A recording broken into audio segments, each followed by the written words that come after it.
Hello. हाय। Hi everybody. सो आज मैं कुछ स्टार्ट करने जा रहा हूँ जो कि जावा का बेसिक है, पार्ट 2, और बहुत ही इजी है। सो हम लोग स्टार्ट करने जा रहे हैं। सो मैं इसको नाम दे देता हूँ first step towards Java programming.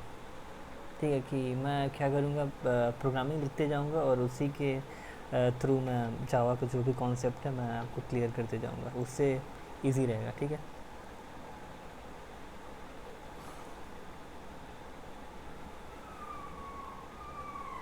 देखते हैं कैसे होता है।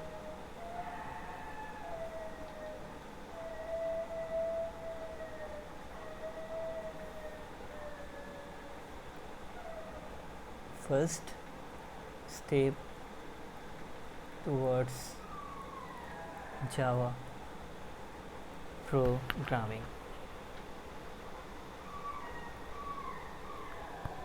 ठीक है। तो सबसे पहले मैं थोड़ा कुछ बेसिक्स बता देता हूँ।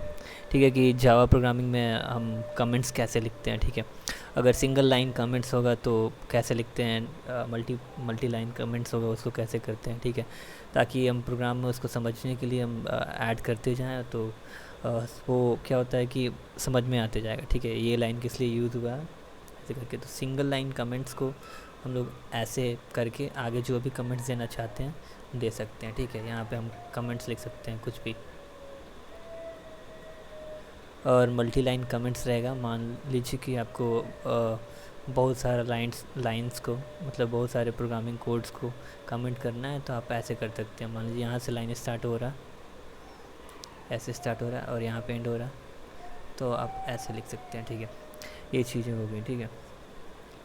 तो बहुत सारी चीज़ें हैं जो कि मैं आज बताने वाला हूँ धीरे धीरे। ठीक है, तो हम स्टार्ट करेंगे। जैसे कि एक चीज़ होता है, जैसे कि आपने सी और सी प्लस प्लस में आपने ये देखा होगा कि आप हैश इंक्लूड, ठीक है, studio dot H Q use करते हैं। ठीक है, तो ऐसा सेम टाइप का चीज़ है। ठीक है, जिसको हम लोग इम्पोर्ट बोलते हैं। ठीक है, पोर्ट बोलते हैं हम लोग। इसको इसको जावा में यूज़ करते हैं और इसको हम लोग सी और सी प्लस प्लस में यूज़ करते हैं। ठीक है, तो बहुत सारी चीज़ें, स्टूडियो डॉट एच का क्या मतलब है, क्यों यूज़ करते हैं, तो सी सी प्लस प्लस में इसका एक मीनिंग है क्यों यूज़ करते हैं। ऐसा ऐसा है कि जो भी हमारा जो भी मेथड्स होता है, प्रिंट एफ हो गया जैसे कि, ठीक है, स्कैन एफ हो गया जैसे कि, आपका पुट्स मेथड हो गया, आपका गेट्स मेथड हो गया। ठीक है, तो ये सब जो मेथड होता है ये आपके इस लाइब्रेरी में होता है। ठीक है, इस लाइब्रेरी में होता है। अगर मैं इस लाइन को सी प्लस प्लस या सी प्रोग्रामिंग में ना लिखूं और ये मेथड्स, ये सब मेथड्स यूज़ करूं तो एरर आएगा। ठीक है ना।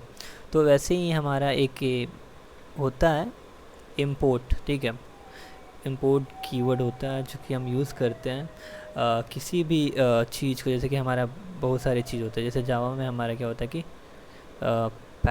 पैकेज होता है। ठीक है, पैकेज होता है जो पैकेज बहुत सारे लाइब्रेरीज़ को रखता है। ठीक है, लाइब्रेरीज़ को रखता है,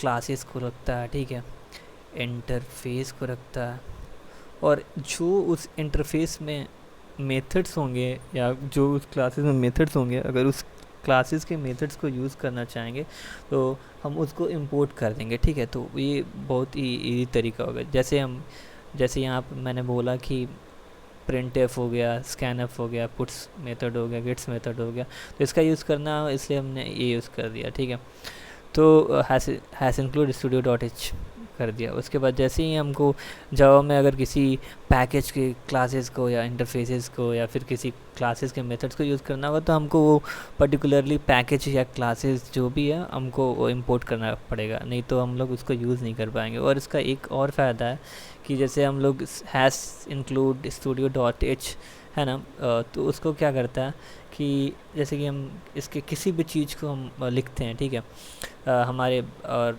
उसके बाद से हमने अपना प्रोग्राम का स्टेटमेंट लिखा। तो मान लीजिए कि हमने किसी प्रोग्राम का स्टेटमेंट लिखा, उसमें टोटल 10 लाइन्स है। ठीक है, टोटल 10 लाइन्स है, और हमने printf लिख दिया, ठीक है। वो क्या करेगा, वो स्टैंडर्ड लाइब्रेरी में जाएगा, स्टैंडर्ड लाइब्रेरी में जाएगा और studio.h जो भी लाइब्रेरी है उसको सर्च करेगा, ठीक है। उसको सर्च करेगा और प्रिंट एफ अगर मैंने लिखा है तो प्रिंट एफ मेथड को भी सर्च करेगा, प्रिंट एफ मेथड को भी सर्च करेगा, और वहाँ से जितना सारा लाइंस कॉपी करना रहेगा वहाँ से कॉपी कर लेगा, और वहाँ से मान लो कि आपका 500 लाइंस है, ठीक है। 500 लाइंस को वहाँ से कॉपी करेगा और इसमें ला के कॉपी कर देगा।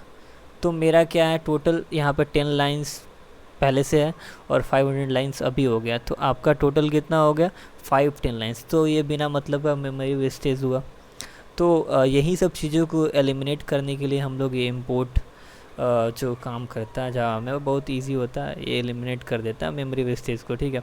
उसमें क्या होता है कि जो भी कैलकुलेशंस जैसे इंपोर्ट है, तो मैंने जो भी सारी चीज़ें हैं, जैसे कि मेरा एक मेथड होता है जावा में प्रिंट करने के लिए, उसको प्रिंट बोलते हैं, ठीक है। तो प्रिंट का एक क्लास होता है सिस्टम, ठीक है, सिस्टम क्लास होता है। तो हम लोग सिस्टम क्लास को इंपोर्ट करते हैं, तो जो भी प्रिंट वाला चीज़ है वो वहीं पे जाके उसका एग्जीक्यूशन होगा, वहीं पे सब चीज़ कैलकुलेशन जितना सारा चीज़ होगा, और उसका जो वैल्यू होगा, रिज़ल्ट होगा, वो बस इसको रिटर्न करेगा। तो इससे क्या होगा कि हमारा मेमोरी वेस्टेज भी नहीं होगा और टाइम भी सेव होगा, ठीक है। तो मैं ये सब चीज़ें बताऊंगा। तो आज मैं जो प्रोग्राम लिखूंगा मेनली मैं एक लैंग पैकेज है, ठीक है, लैंग पैकेज का यूज़ करेंगे उस प्रोग्राम को लिखने के लिए, ठीक है। तो हम नेक्स्ट स्लाइड में वो प्रोग्राम लिखेंगे। तो अभी तक हमने कवर किया single line comments, multi line comments और हैश इंक्लूड स्टूडियो और इंपोर्ट में क्या डिफरेंस है, ठीक है। अगर मैं आपको अभी तो फ़िलहाल अभी ऐसे ही बता दूंगा प्रोग्राम, उसके बाद धीरे धीरे मैं आपको इक्लिप्स आईडी पे मैं प्रोग्राम लिख के बताते जाऊंगा और इससे बहुत ईजी होगा, ठीक है। ठीक है, मैं अभी प्रोग्राम लिखूँगा, ठीक है।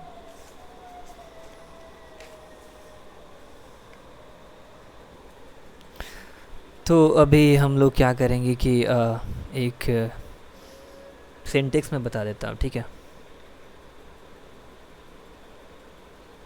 फर्स्ट प्रोग्राम, ठीक है। तो क्या होता है कि जावा क्या है ना, ऑब्जेक्ट ओरिएंटेड प्रोग्रामिंग लैंग्वेज है।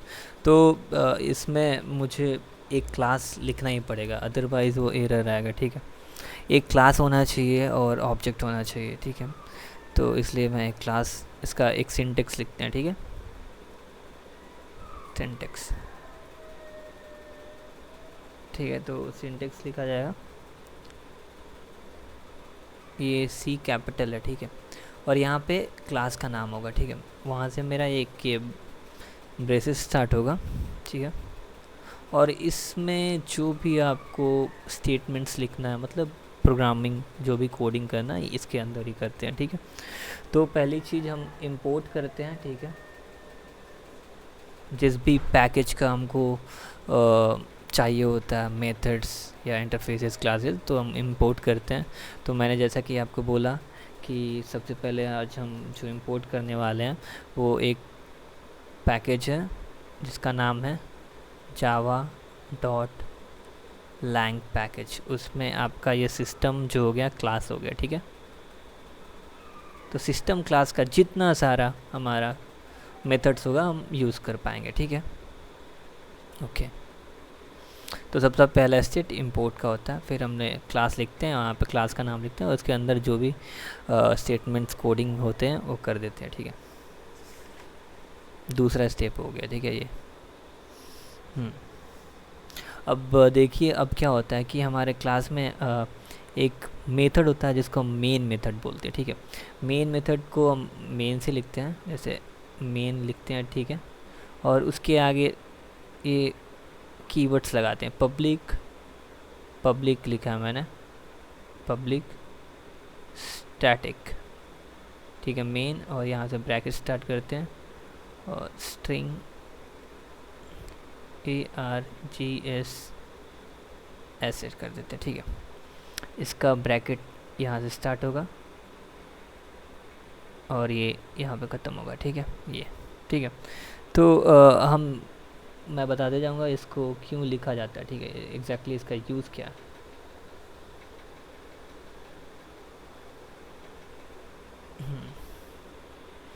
ठीक है, तो इसका यूज़ क्या बताते जाऊँगा।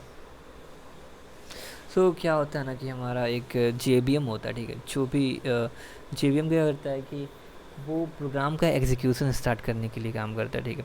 तो JVM सबसे पहले देखता है कि वो क्लास में ये मेन मेथड का है, और वो भी मेन मेथड देखता है स्ट्रिंग आर्गुमेंट्स के साथ, जो मैंने यहाँ पे ये लिखा है, ये वाली चीज़ें जो लिखी है मैंने, ये वाली, इसको देखता है, मेन मेथड देखता है, और वो कौन सा मेन मेथड जो है जो स्ट्रिंग ARGS को कंटेन किए हुए, ठीक है, वहीं से उसका एग्जीक्यूशन स्टार्ट होता है। मतलब यहाँ से जो भी आप अगर किसी नंबर को ऐड करना चाहते हैं A+B, तो यहाँ पे जाएगा मेन मेथड, और यहाँ पे इसका सेकंड लाइन होगा स्टार्ट ऐड करना, ठीक है, ऐसे करके। तो ये होता है। तो सबसे पहले आप लोग पूछेंगे कि स्टैटिक क्यों यूज़ करते हैं, पब्लिक क्यों यूज़ करते हैं। मेन तो नाम हो गया, पब्लिक क्यों यूज़ करते हैं, स्टैटिक क्यों यूज़ करते हैं, ठीक है। तो होता क्या है ना कि पब्लिक इसलिए हमने नाम से ही पता चल जाएगा, एक एक्सेस स्पेसिफायर है, ठीक है, इसको बोलते हैं एक्सेस स्पेसिफायर। तो ये पब्लिक क्या है आपका, एक्सेस स्पेसिफायर बोलते हैं इसको, ठीक है।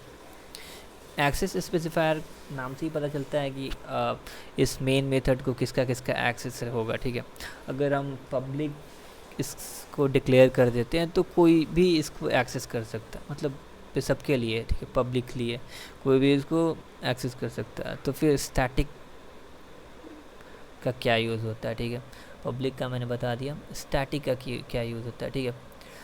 एक्चुअली होता है क्या है ना, जो भी हम लोग क्लास लिखते हैं और क्लास में जो भी हम लोग मेथड्स लिखते हैं या कुछ भी लिखते हैं, तो मेथड्स को यूज़ करने के लिए हमको एक ऑब्जेक्ट बनाना पड़ता है उसका, ठीक है, ऑब्जेक्ट बनाना पड़ता है क्लास का, उसी क्लास का ऑब्जेक्ट बनाना पड़ता है, ठीक है। अगर हम ऑब्जेक्ट नहीं क्रिएट करेंगे तो वो हम उसको यूज़ नहीं कर पाएंगे। तो सबसे पहले मैं बता देता हूँ आपको ये क्लास और ऑब्जेक्ट होता क्या है, ठीक है। मैं एक रियल लाइफ एग्जांपल दे दूँगा, ठीक है। मान लो कि आपके पास एक क्लास है, ठीक है, जो कि जिसका नाम है एनिमल, ठीक है, ठीक है, एनिमल नाम है, ठीक है इसका। और एनिमल का बहुत सारा चीज़ होता है, ठीक है, बिहेवियर होता है, स्टेट होता है, कुछ भी, मतलब नाम के हिसाब से कि वो उसका एक्शन होगा कुछ, ठीक है, ईट एक्शन होगा, एनिमल खाता है, ठीक है। उसके बाद मतलब कि कुछ भी हो जाएगा, मान लो आपकी they will have one nose, okay, they will have one nose, ठीक है, ठीक है, ऐसे करके ईयर होगा, कुछ भी होगा, ऐसे करके। तो ये क्लास क्या है ना कि आपको एक फ्रेमवर्क है, ठीक है, फ्रेमवर्क है कहने का मतलब कि एक एनिमल हमने बना दिया, ठीक है, हमने एनिमल को डिफाइन कर दिया, ठीक है। Animal they will eat, they will bark, they will move, okay, so they will have so many actions to perform, okay, so but which kind of animal, so हम लोग एनिमल को कैसे define करेंगे कि एनिमल जैसे कि कुत्ता हो जाएगा, ठीक है, कुत्ता एक डॉग एनिमल हो जाएगा। तो डॉग क्या होगा, वो फिज़िकली एग्जिस्ट करता है, ठीक है, तो डॉग इज़ ऑल्सो एनिमल, ठीक है। तो हम डॉग क्या होगा कि उस चीज़ को फिज़िकली रिप्रेजेंट करेगा, ठीक है। तो हम एक एनिमल को डॉग, मतलब कि ये क्लास है, क्लास का हम एक ऑब्जेक्ट बनाते हैं, ठीक है, जो कि हमारा ये फिज़िकली एग्जिस्ट करता है, ठीक है। तो इसका सिंटेक्स क्या है, इसका सिंटेक्स है कि क्लास नेम, जो क्लास नेम रहेगा वो लिखेंगे, ठीक है, उसके बाद ऑब्जेक्ट का नाम, ठीक है, उसके बाद से न्यू कीवर्ड यूज़ करेंगे, और उसके बाद से फिर से क्लास नेम, और ये ऐसे करके ये कर रहे। इसके हेल्प से आप उस जो भी चीज़ जो क्लास है, जैसे कि एनिमल क्लास है, जो भी उसका मेथड है, ईट मेथड है, बार्क मेथड है, मूव मेथड है, जो भी मेथड्स है हम उसको यूज़ कर पाएंगे। इसका क्लास बनाए बिना नहीं हो पाएगा, तो इसका ऑब्जेक्ट बनाए बिना नहीं होगा, ठीक है। तो इसका ऑब्जेक्ट कैसे बनाएंगे, तो इसका ऑब्जेक्ट कैसे बनाएंगे, मैंने पहला स्टेप लिखा है क्लास नेम, तो क्लास नेम क्या हो गया यहाँ पे, एनिमल। दूसरा स्टेप क्या है, यहाँ पे हम ऑब्जेक्ट का नाम लिख देंगे, ठीक है, किस टाइप का ऑब्जेक्ट बनाना चाहते हैं, dog, then we will write new. Then what will be the next step? Then again we have to write the class name. So what will be the class name here? Then animal. So by after writing that, we can able to use the methods and the behaviors of the animal class. So this is the way uh, we make the object for any classes. Okay, so what will be the next step? So हमने यहाँ पे समझाया import करते हैं, फिर class में हमारा main method होता है, और मेन मेथड में हमारा जो पब्लिक होता है उसका क्या मतलब होता है, फिर स्टैटिक का क्या मतलब होता है, ठीक है, स्टैटिक का क्या मतलब होता है, और मेन एक मेन मेथड है, और स्ट्रिंग और ARGS का मैं अभी बता दूंगा, ठीक है। तो स्ट्रिंग क्या है? स्ट्रिंग एक स्ट्रिंग टाइप होता है, ठीक है। स्ट्रिंग टाइप कहने का मतलब कि, और ये जो आपका ARGS और दो जो बॉक्स दिख रहे हैं वो अरे है, ठीक है। जो अरे ऐसा होता है वो आपको अरे जो है स्ट्रिंग टाइप का है, तो उसमें हम जो भी चीज़ें पास करा सकते हैं, जैसे कि हम नंबर्स, ग्रुप ऑफ नंबर्स पास करा सकते हैं, कुछ भी पास करा सकते हो उसमें, तो इसलिए ऐसे वो डिक्लेयर कर दिया गया।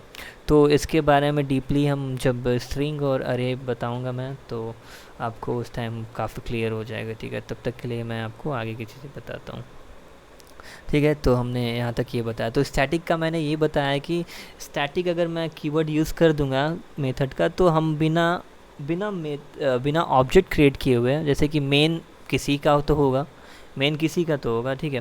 तो मेन जो मेथड है किसी क्लास का होगा, ठीक है। ये क्लास जो रहता है प्री डिफाइंड पहले से रहता है, ठीक है। तो उसको उसको बिना हम कैसे करें, मतलब कि उसको बिना हम ऑब्जेक्ट क्रिएट किए हुए कैसे कर सकते हैं, ऐसे होता है ना, ठीक है। तो बिना ऑब्जेक्ट क्रिएट किए हुए तो हम इसलिए स्टैटिक मैंने यूज़ कर दिया उसका, ठीक है। और उसके बाद अंदर क्या अब हम लोग स्टार्ट करेंगे, ठीक है।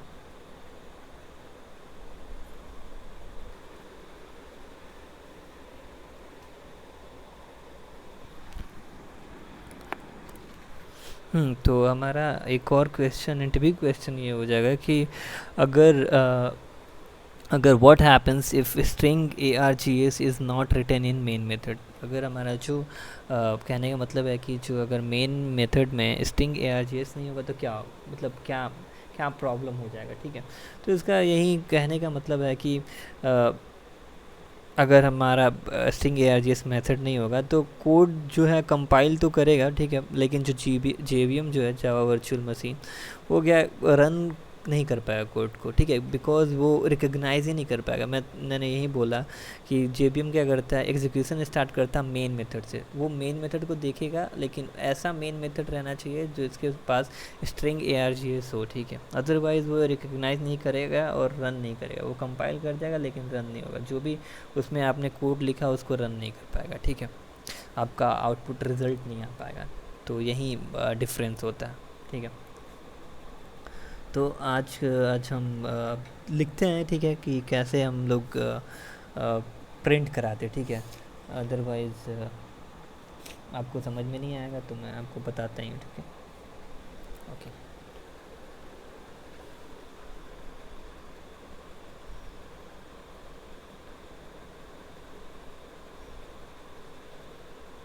Display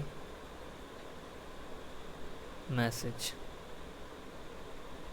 on the screen. So it's a very easy program, so I think everybody can write it, okay। so मैंने पहले चीज़ बोला था कि आज हम लोग यूज़ करेंगे, ठीक है, कैसे उसको प्रिंट कराते हैं मैसेज को, ठीक है। तो सबसे पहले मैंने स्टेप बताया था, पहला स्टेप इंपोर्ट, ठीक है, Java dot lang dot system, ठीक है, ऐसे कर दिया।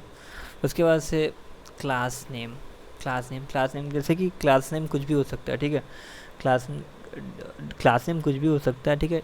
जैसे कि हमको डिस्प्ले कर दिया मैंने, ये अपने हिसाब से यूज़र डिफाइंड है, ठीक है। कुछ भी क्लास आम, क्लास राम, कुछ भी लिख सकते हैं, जो जिस टाइप का प्रोग्राम हो। जैसे दो वेरिएबल्स को ऐड करने का, तो क्लास ऐड 2 वेरिएबल्स ऐसे लिख सकते हैं, ठीक है। उसके बाद दूसरा मैंने चीज़ बताया था कि आपको जैसे कि यहाँ पर हमारा मेन ये क्या है, एम क्या है, डिस्प्ले कराने का, ठीक है। तो हमारा जो है JVM कहाँ से एग्जीक्यूशन स्टार्ट करता है, सबसे पहले JVM मेन मेथड सुनता है, ठीक है। पब्लिक लिखेंगे, स्टैटिक लिखते हैं, मेन स्ट्रिंग args ऐसे करके, ऐसे हम यहाँ से अब ब्रेसेस स्टार्ट करेंगे, ठीक है। देखिए यहाँ पे एक मेथड होता है जो जिससे हम आउटपुट को प्रिंट करा सकते हैं मॉनिटर पे, ठीक है, स्क्रीन पे।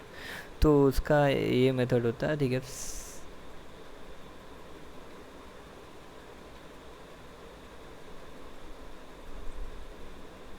जो भी मतलब कि वेलकम जैसे वेलकम ही कराना, ठीक है। और ये प्रेसेस बंद, ठीक है। तो मैं अभी आपको बता दूंगा। तो प्रिंट कराने का, आउटपुट देने का, विजिबल कराने का, डिस्प्ले कराने का ये मेथड होता है प्रिंट मेथड टू डिस्प्ले, ठीक है, ऑन द स्क्रीन, ठीक है। तो आप पूछेंगे ये क्या मैंने लिख दिया, ये क्या नाटक है, ठीक है। तो ये क्या है मैं आपको ये भी बता दूंगा, ठीक है। प्रिंट एक मेथड है, ठीक है। प्रिंट एक मेथड है जो कि कहीं कहीं से तो होगा ना, किसी भी क्लास से होगा या कहीं से होगा, किसी भी पैकेज से होगा, ठीक है। तो उसमें प्रॉब्लम होता है, ठीक है ना। क्या होता है कि इसका इसका इसका ये इसका क्लास है आपका, मैं बता देता हूँ। प्रिंट जो है आपका, प्रिंट एक मेथड है, प्रिंट स्ट्रीम क्लास का, ठीक है। ये एक क्लास है जिसका ये मेथड है, ठीक है। तो क्या होता है कि इसका डायरेक्ट ऑब्जेक्ट बनाना पॉसिबल नहीं है, ठीक है। तो डायरेक्ट ऑब्जेक्ट बनाना पॉसिबल नहीं है, तो यहाँ पर एक हम ये जो चीज़ें हैं इसी के लिए लिखे हैं, ठीक है। java.lang पैकेज का एक सिस्टम क्लास हो गया, ठीक है, ठीक है। तो सिस्टम क्लास हो गया, और सिस्टम क्लास में ही क्या होता है, तो इसलिए मैंने सिस्टम लिखा।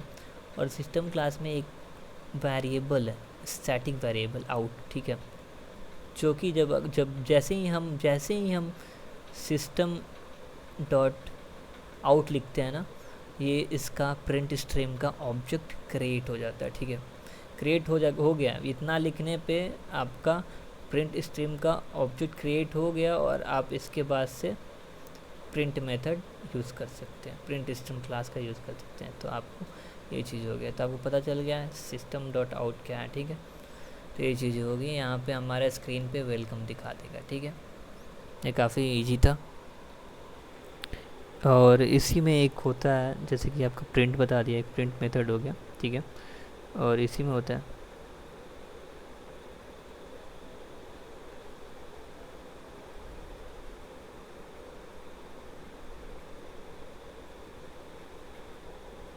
ठीक है, इसमें एक होता है प्रिंट में एक और मेथड होता है, ठीक है। प्रिंट एल उसको बोलते हैं, ठीक है।